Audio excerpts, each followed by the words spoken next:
కాచివరం గ్రామస్తులు ఒక 4 రోజుల నుంచి స్టీ సిమెంట్ ఫ్యాక్టరీ వల్ల కొన్ని ఇబ్బందులు ఉన్నాయని చెప్పని వీరు ఇక్కడ ధర్నా చేస్తున్న సంఘటన మనందరికీ తెలిసిందే.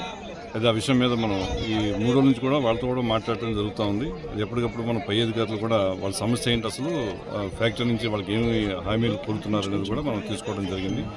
ఆ విషయాల మీద మనం ఆల్రెడీ రిప్రజెంటేషన్ కూడా తీసుకున్నాము.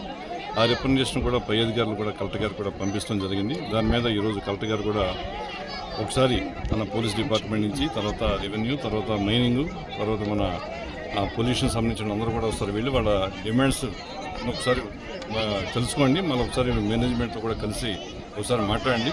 ఒక వారం రోజుల్లో ఒకసారి ఆ గ్రామస్తుల్లో మెయిన్ వాళ్ళ రిప్రజెంటేషన్స్ ఏదైనా ఇచ్చిన దాని మీద వాళ్ళు మాట్లాడటానికి వచ్చిన వాళ్ళు, తర్వాత ఏమో మన సిమెంట్ ఫ్యాక్టరీలో వాళ్ళ ప్రాపర్ పర్సన్స్ ఎవరైతే ఉన్నారో డెసిషన్ తీసుకోగలిగిన వాళ్ళు కానీ లైన్ డిపార్ట్మెంట్స్ వాళ్ళందరూ కూడా ఒక వారం రోజులు మీటింగ్ పెడుతున్నారు. ఆ విషయాన్ని తెలియజేయాలని చెప్పని ఇప్పుడు ఎవరైతే ఇక్కడ ధర్నా చేస్తున్నారో 4 రోజుల నుంచి వాళ్ళు చెప్పడం జరిగింది.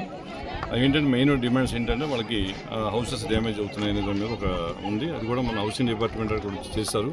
ఇంకా కొన్ని ఉన్నాయని చెప్పన్నారు. అది కూడా రేపు 2 డేస్లో హౌసింగ్ డిపార్ట్మెంట్ సంబంధించిన కూడా మనకి నివేదిక కలెక్టర్ గారికి ఇస్తారు. అట్లా పొల్యూషన్ సంబంధించిన కూడా వాటర్ ఏదో పొల్యూట్ అవుతా ఉందని చెప్పన్నారు. అది కూడా వాళ్ళు వాటర్ శాంపుల్స్ కూడా తీసుకున్నారు. ఈ పొల్యూషన్ గుంటూరు వారు తీసుకున్నారు. అది కూడా 1 or 2 డేస్లో మనకి వస్తూ ఉన్నాయి.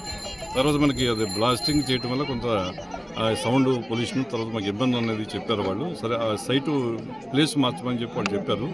అది కూడా మన ఏడి మైనింగ్ గారు కూడా ఒకసారి ఎలా దానికి అనేది కూడా ఒకసారి వారు కూడా డిస్కస్ చేసి కలెక్టర్ గారికి ఆ రోజు మీటింగ్లో 1 వీక్లో మీటింగ్లో చెప్తాము.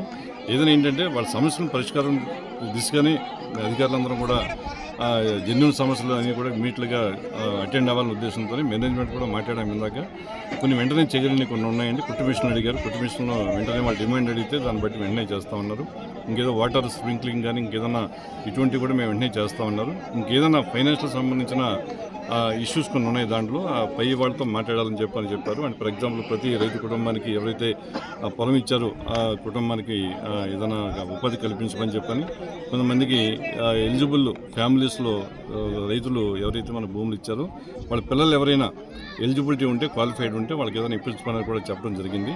సరే వాళ్ళు ఎంతమంది ఉన్నారు అట్లా వాళ్ళు వీళ్ళ స్థాయిలో డిసిషన్ తీసుకున్నది కాదు కాబట్టి అది కలెక్టర్ గారి స్థాయిలో కూడా ఒకసారి కన్సర్న్ మేనేజ్మెంట్ పిలిపించి చేయించాలని చెప్పిన ఆ విషయాలను కూడా కలెక్టర్ గారు ఏమైతే చెప్పారో ఆ విషయం చెప్పడానికే డిఎస్పీ గారు మేము కన్సర్న్ డిపార్ట్మెంట్ కూడా ఇప్పుడు ఎవరైతే ఇక్కడ ధర్నా కూర్చున్నారో వాళ్ళతో చెప్పడం జరిగింది. 1 వీక్లో మీకు టైము అది చెప్తాము, మళ్ళీ ప్లేసెస్ చెప్తామని చెప్పడం జరిగింది. దాని మీద వాళ్ళని ముందు ధర్నాన్ని విరమించుకుని మీ సమస్యల యొక్క పరిష్కారం దిశగా కలెక్టర్ గారి సమక్షంలో చేస్తే బాగుంటుందనేది మేము చెప్తాం.